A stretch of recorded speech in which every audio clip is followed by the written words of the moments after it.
నమస్తే. పిఆర్ లా అసోసియేట్స్కి స్వాగతం, సుస్వాగతం. నేను జర్నలిస్ట్ రేష్వంత్ పండుగ.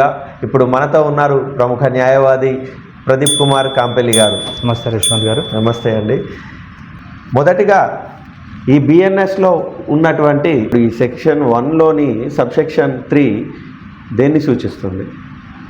బేరేక్లో చూసుకుంటే సెక్షన్ 1లో సబ్సెక్షన్ 3 ఏం చెప్పబడుతుంది అంటే, every person shall be liable to punishment under this Sanhita and not otherwise for every act or omission contrary to the provisions thereof of which he shall be guilty within India.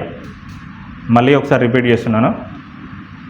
Every person shall be liable to punishment under this Sanhita not otherwise for every act or omission contrary to the provisions thereof of which he shall be guilty within India.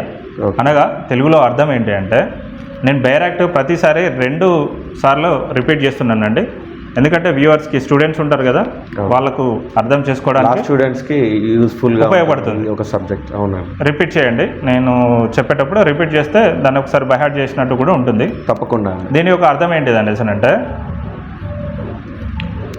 ఈ యొక్క భారతీయ న్యాయ సంహితలో భారతదేశంలో ఉన్నటువంటి వ్యక్తి ఎవరైనాను, ఈ యొక్క సంహితలో భారతదేశంలో ఉన్నటువంటి వ్యక్తి ఎవరైనాను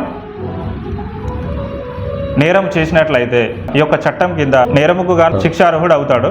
భారతదేశంలో ఉన్నటువంటి వ్యక్తి ఎవరైనాను అనేసి అంటే, స్వదేశుడు మన భారతీయుడు అయ్యి ఉండవచ్చు, భారత పౌరులు ఎవరైనా అయ్యి ఉండవచ్చు, విదేశీయుడు కూడా ఎవరైనా అయి ఉండవచ్చు.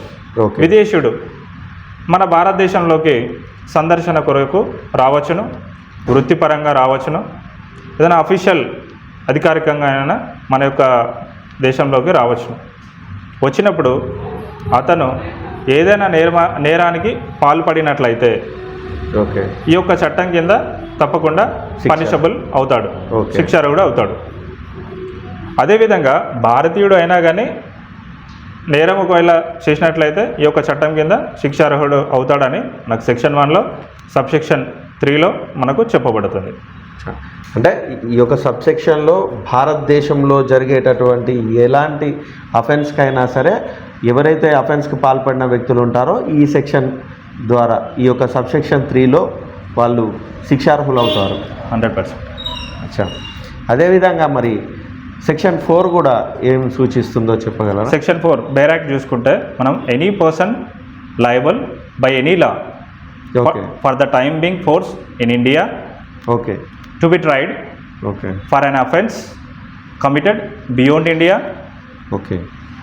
according with the provisions of this Sanhita for any offence committed beyond India in the same manner if such act committed within India. అనగా మనం సెక్షన్ 1 సబ్సెక్షన్ 3లో భారతదేశంలో ఉన్నటువంటి వ్యక్తి ఎవరైనాను అనేసని మనం చెప్పుకున్నాం. అవును. ఈ యొక్క సెక్షన్ 1 సబ్సెక్షన్ 4లో భారతదేశం వెలుపల, భారతదేశము దాటి ఎవరైనా నేరం చేసినట్లయితే ప్రస్తుతం భారతదేశంలో అమలవుతున్న చట్టం కింద వారు నేరమునకు శిక్ష అర్హులు అవుతారు అని ఈ యొక్క సెక్షన్ 1 సబ్సెక్షన్ 4 చెప్పబడుతుంది. ముందుగా దాని యొక్క వివరణ మీకు నేను చెప్తాను. సబ్ సెక్షన్లు, వాటిలో ఉన్న సబ్ క్లాజుల ద్వారా ప్రతి ఒక్క సమాచారాన్ని వివరించే విధంగా మన ప్రదీప్ కుమార్ గారి సహకారంతో ఇంకా ముందుకు కొనసాగుతూనే ఉంటాం. ఖచ్చితంగా ఈ యొక్క సమాచారాన్ని ప్రజలందరికీ చేరే విధంగా సహకరిస్తారని, మన వ్యూవర్స్ ఈ యొక్క సబ్జెక్ట్ తెలుసుకుంటూ అవేర్నెస్ పొందుతారని, ప్రతి ఒక్కరిలో అవేర్నెస్ తీసుకొస్తారని, మా యొక్క ఛానల్ని లైక్ చేసి సబ్స్క్రైబ్ చేసి షేర్ చేస్తారని ఆశిస్తున్నాము. నమస్తే. ధన్యవాదాలు. నమస్తే.